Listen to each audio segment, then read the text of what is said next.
Momento de continuar en el mundo ahora de France 24. Vamos a revisar las principales noticias del día. Aumenta la presión contra Keir Starmer. El líder del Partido Laborista en Escocia exige su renuncia en medio del escándalo por los vínculos del ex embajador británico en Washington con Jeffrey Epstein. Desde Downing Street señalan que el primer ministro de Reino Unido descarta dar un paso al costado. Justamente este lunes, la expareja de Epstein, Ghislaine Maxwell, compareció a puerta cerrada ante un comité de la Cámara de Representantes. La cómplice del traficante sexual de menores invocó su derecho constitucional a no responder a las preguntas que se le plantearon en la sesión. En Venezuela sigue sin conocerse el paradero de Juan Pablo Guanipa, el dirigente opositor que fue detenido tras una breve excarcelación este domingo. La Fiscalía justificó su recaptura por presuntamente haber violado las medidas cautelares. Tenemos reporte. En nuestra sección En Contexto, hoy nos trasladamos a Hong Kong, el territorio semiautónomo chino, que está en los titulares tras la condena a 20 años de prisión al magnate de los medios Jimmy Lai por conspiración y colusión con fuerzas extranjeras por la publicación de material sedicioso contra Beijing.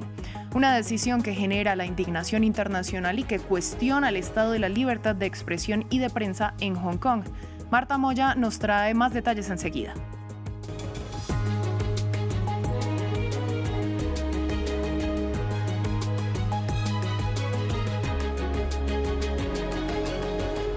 Comenzamos en Reino Unido, donde el escándalo de Jeffrey Epstein y sus vínculos con el ex embajador británico en Washington, Peter Mandelson, ponen en riesgo la continuidad de Keir Starmer al frente del gobierno. Su jefe de gabinete y su director de comunicaciones renunciaron a sus cargos y voces dentro del Partido Laborista piden su dimisión, asegurando que no los impulsará adecuadamente hacia las próximas elecciones. No obstante, desde la oficina del primer ministro recordaron que su mandato es de 5 años y que seguirá trabajando con normalidad. Ampliamos los detalles en el informe. Aumenta la presión sobre Keir Starmer después de la renuncia de su jefe de gabinete Morgan McSweeney el domingo. Este lunes, el director de comunicaciones del primer ministro también presentó su dimisión. Además, la lideresa del Partido Conservador volvió a pedir que el primer ministro dé un paso al costado como consecuencia de haber nombrado a Peter Mandelson como embajador en Washington, conociendo las acusaciones contra el diplomático de tener vínculos cercanos con Jeffrey Epstein. El primer ministro es el artífice de sus propias desgracias y todo el caos y la inestabilidad que estamos viendo son completamente culpa suya. En estos momentos estamos asistiendo a un psicodrama del Partido Laborista. Todos estamos viviendo el psicodrama del Partido Laborista. Los pedidos de dimisión contra el premier ahora también tienen eco al interior de los laboristas, en voces como la del líder de esta formación política en Escocia.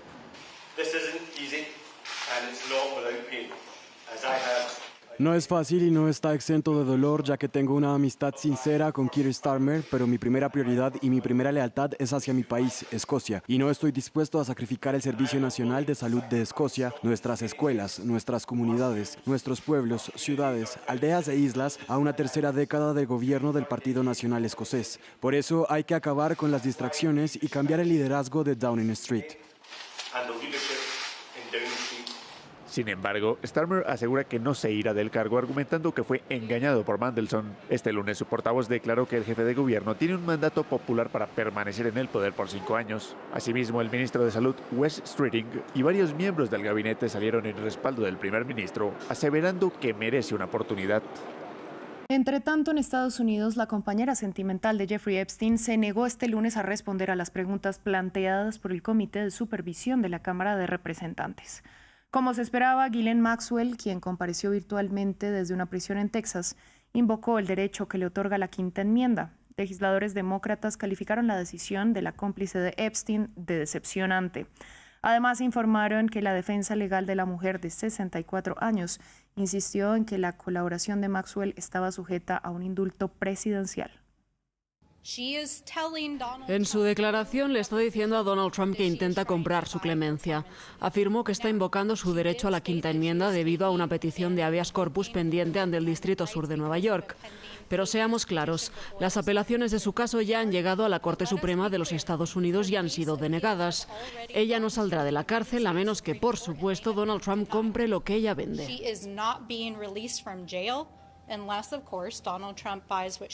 Vamos a España. Este lunes se llevó a cabo una huelga liderada por los 3 sindicatos ferroviarios del país. Los trabajadores exigen, tras los accidentes de trenes del mes pasado, en los que murieron más de 40 personas, mayor seguridad e inversión en el sistema ferroviario español.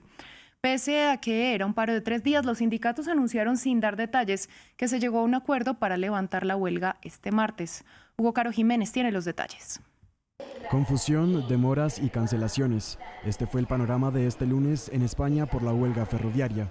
Los 3 sindicatos mayoritarios del sector ferroviario y otros iniciaron su anunciada protesta para exigir un cambio en el modelo ferroviario y mayor seguridad, tras los accidentes de trenes del mes pasado que dejaron sin vida a por lo menos 46 personas en Andalucía y 1 en Barcelona. Tras los accidentes donde han muerto compañeros y no compañeros, que han muerto también bastantes viajeros, 46 concretamente, eran 3 compañeros, pues oye, la circunstancia nos da más que no podemos venir a trabajar con el temor en la sangre, con el nudo en el estómago de que esto va a seguir así. Y es una reivindicación para que la seguridad sea total. El problema que hemos tenido tanto en alta velocidad como en las rodalías, aquí en Cataluña y el resto del Estado, es que se ha dejado de invertir sobre todo en mantenimiento. El Ministerio de Transportes español fijó unos servicios mínimos en las operaciones del 73% en alta velocidad y larga distancia, del 65% en media y del 21% en mercancías. Por ejemplo, solo la compañía de trenes Renfe canceló 272 trenes de alta velocidad y larga distancia. Todo esto impactó el tráfico ferroviario de todo el país. Y pese a los abruptos cambios de planes, hay pasajeros que ven con buenos ojos la huelga. Porque creo que al final tienen que poner solución. Somos muchos pasajeros los que estamos poniendo nuestra vida en la seguridad y creemos que ya era hora de que se hiciera alguna huelga para que no ocurran estos problemas. Aunque en un principio la huelga estaba programada para durar 3 días, los principales sindicatos anunciaron, sin dar más detalles, haber llegado a un acuerdo con el gobierno para levantar el paro a partir del martes. Seguimos en Cuba, cuya crisis económica se agrava. La escasez energética es tal que el gobierno cubano ya advirtió a las aerolíneas internacionales que no habrá disponibilidad de combustible para aviones durante un mes, a medida que Estados Unidos avanza para cortar el suministro de petróleo. Este lunes entró en vigor un paquete de medidas que busca ahorrar combustible ante el bloqueo de la Unión Americana. Samuel Salgado Castro tiene la historia. Cuba cada vez más asfixiada. Una aerolínea europea advirtió que a partir de este lunes no habrá más combustible para aviación debido a las restricciones impuestas por el bloqueo estadounidense. En las calles de Cuba, la crisis de combustible cada vez más profunda paraliza el transporte público, obliga a las instituciones académicas a alterar sus programas y provoca cortes de energía, intensificando las tensiones en la vida cotidiana como la de este conductor. La situación del combustible acá está caótica, cada vez está caótica. Antes se podían conseguir en CUP y en USD, pero ya ahora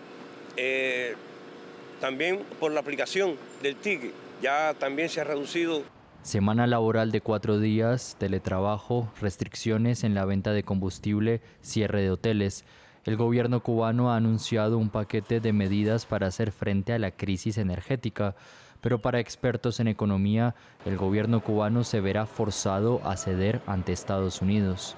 Todo parece indicar que en algún momento, lamentablemente bajo una extrema presión y con una posición muy debilitada, las autoridades cubanas van a tener que aceptar algún tipo de negociación. Desde la operación militar del 3 de enero que concluyó con la captura del presidente de Venezuela, Nicolás Maduro, Estados Unidos anunció el fin del suministro de petróleo de ese país suramericano a la isla y ha amenazado con sanciones económicas a los países que suministren crudo a la nación insular, como México, que ahora se limita a enviar ayuda humanitaria.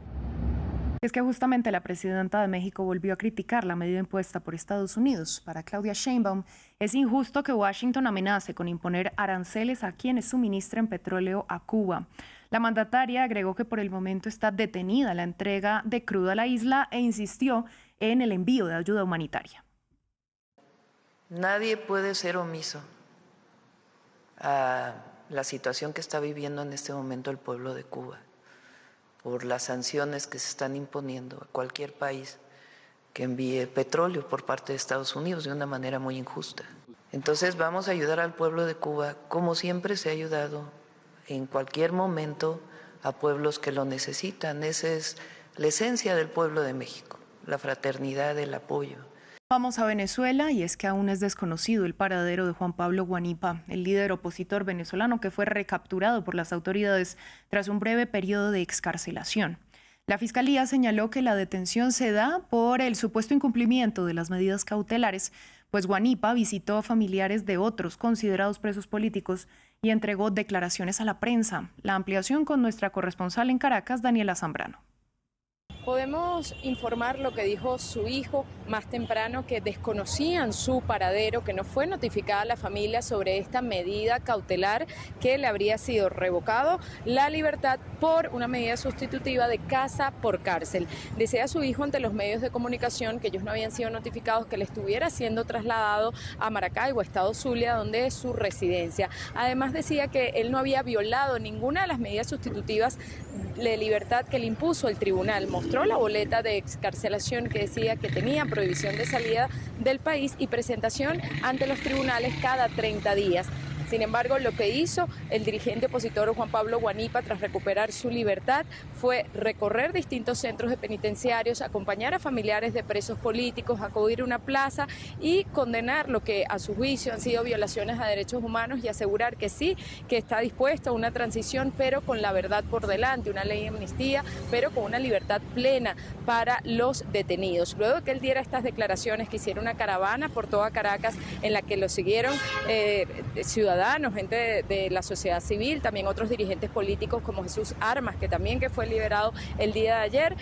Dice su hijo que aproximadamente 10 sujetos que estaban con chaleco antibala y fuertemente armados, con armas largas, pero que no portaban ningún símbolo de ningún cuerpo de seguridad, se lo llevaron. Él estaba en una camioneta junto a otras personas frente a una casa donde se encortaba y decía su hijo que estos funcionarios comenzaron a golpear la puerta de la casa y también de la camioneta y decidió bajarse para no poner en peligro a las otras personas que lo acompañaban. Esto fue aproximadamente a las 11:45 de la noche hora local, casi a medianoche, y no fue sino hasta una hora después o más que el Ministerio Público emite este comunicado asegurando que él había violado las medidas sustitutivas de libertad, que como decimos, su familia y sus abogados aseguran que no, porque él no tenía restricciones de declarar ante los medios de comunicación y dicen que se le ha otorgado casa por cárcel. Sin embargo, también pudimos conocer por parte de un abogado de 20 Venezuela que acudió acá a la sede del PNUD de las Naciones Unidas que estaría en la comandancia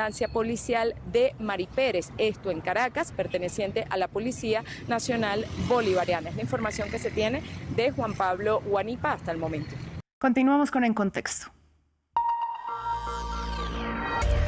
Vamos con En Contexto, esta sección en la que contextualizamos una de las noticias que marcan la agenda, y para ello ya me acompañan este lunes mi compañera Marta Moya. Marta, qué gusto volver a verla. Igualmente, Valentina, ha pasado tiempo, pero aquí estamos. Bastante tiempo, y hoy vamos a hablar de Hong Kong. Están los titulares de este lunes después de la sentencia de 20 años de prisión al magnate de los medios Jimmy Lai por estos cargos de conspiración para coludir con fuerzas extranjeras y por publicar material sedicioso contra Beijing.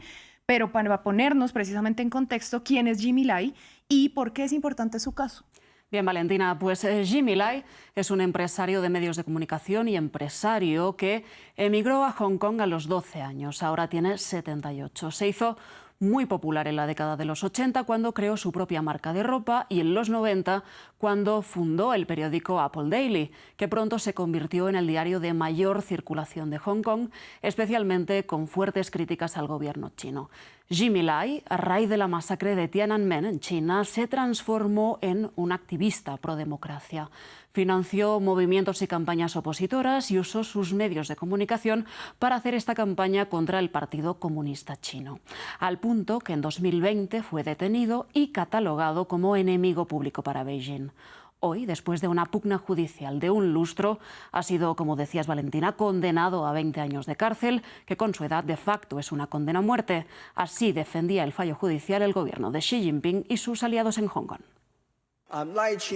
Según las leyes de Hong Kong, Jimmy Lai es chino y no reconocemos la doble nacionalidad. Al ser chino y haber cometido un delito en Hong Kong, China, cumple su condena en Hong Kong, China. Es una medida muy lógica. Su caso no tiene nada que ver con la libertad de prensa. De hecho, los acusados han utilizado el periodismo como pretexto para perjudicar a nuestro país y a Hong Kong a lo largo de los años. Ante todo, quisiera señalar que Jimmy Lai es ciudadano chino.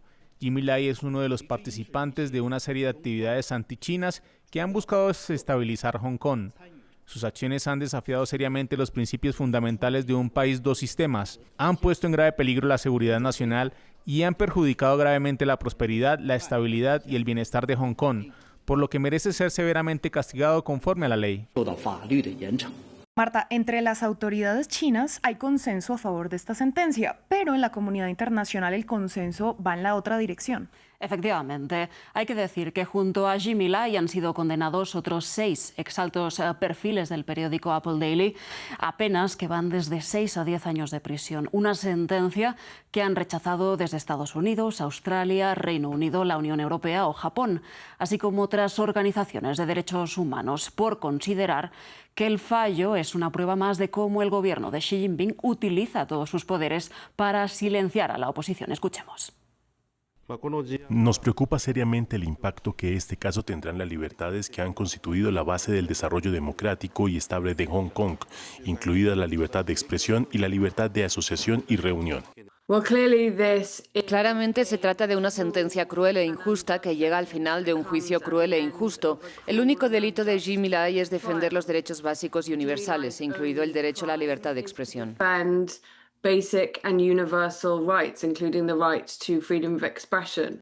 Esta condena es otro sombrío hito en la transformación de Hong Kong, una ciudad que era gobernada por el Estado de Derecho, en una gobernada por el miedo. Encarcelar a un hombre de 78 años por no hacer nada más que ejercer sus derechos muestra un desprecio total hacia la dignidad humana. Marta, hablemos del caso en sí. Esta es una causa legal, la de Jimmy Lai, que está enmarcada en esa polémica ley de seguridad nacional aprobada desde Beijing para el territorio hongkonés a raíz de unas masivas protestas prodemocráticas. En efecto, Valentina, una ley de seguridad nacional que se remonta al año 2020, año en que fue detenido por primera vez Jimmy Lai y que fue aprobada esa ley de seguridad nacional sin pasar por el Parlamento hongkonés. Una legislación cuyos objetivos esenciales son restaurar la estabilidad y prevenir la secesión y la subversión. Consta de 66 artículos esa ley y abarca 4 delitos principales, como decía, secesión, terrorismo, subversión y colusión con fuerzas extranjeras. Una de las características clave es que la ley tiene jurisdicción extraterritorial, o sea que es aplicada no solo a residentes en Hong Kong, sino también a extranjeros, y se instauró a raíz de esas masivas protestas de un año antes, en 2019, que iniciaron en un primer lugar contra la extradición de sospechosos a China continental y ya después se transformaron en una movilización pro democracia, uno de los movimientos prodemocráticos más masivos del siglo XXI, en el que participó Jimmy Lai, pese al malestar de Beijing. Escuchemos. Hong Kong es una sociedad regida por la ley. No es un paraíso donde no existe la ley. La libertad de prensa no es una carta de impunidad y no existe ningún derecho extralegal para las personas que son antichinas y provocan disturbios en Hong Kong. Marta, vamos más allá. Anteriormente estábamos escuchando al portavoz del Ministerio de Exteriores chino hablar del principio de un país, dos sistemas. Ahondemos un poco más en esta idea que es crucial pues, para entender el caso de Jimmy Lai en el contexto hongkonés. Totalmente, Valentina. Pues el principio de un país, dos sistemas es una idea que se remonta a los años 80, cuando el entonces presidente chino, Deng Xiaoping, afirmó que sería bueno que Hong Kong, que era una colonia británica entonces, tuviera un sistema económico y administrativo diferencial respecto a China continental.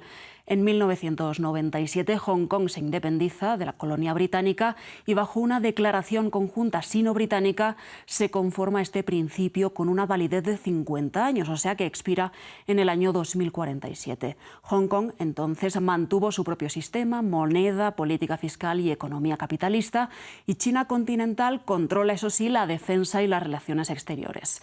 En principio, la ley hongkonesa garantiza la libertad de expresión, reunión, manifestación o de prensa, pero estos preceptos se han visto mermados desde esta ley de seguridad nacional.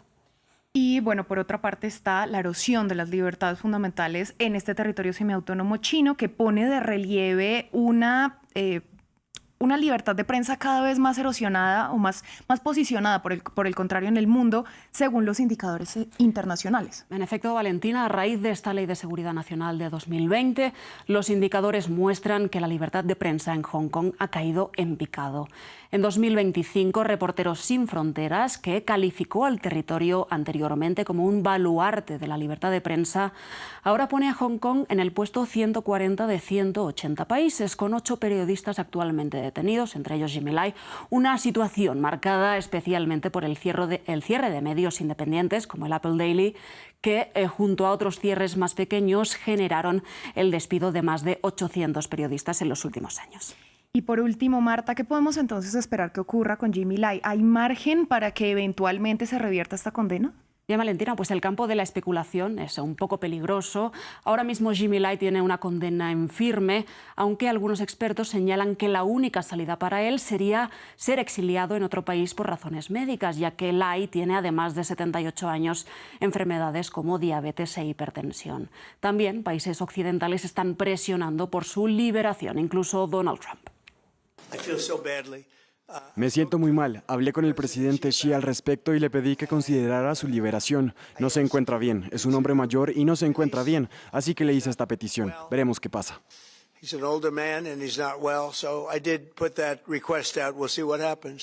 Valentina, pues veremos, ¿no?, si en la próxima reunión prevista entre Trump y Xi Jinping el tema de Jimmy Lai o la libertad de expresión en China está sobre la mesa de cara a las relaciones bilaterales también entre las dos superpotencias del mundo. Igual llama la atención que Donald Trump abogue por la libertad de prensa cuando en su país no la defiende del todo, pero bueno, vamos a ver qué pasa. Marta, muchas gracias por toda esta ampliación. A ti, Valentina, gracias. A ustedes muchas gracias por su sintonía. Los dejamos con Martín Gripo y Desinformando.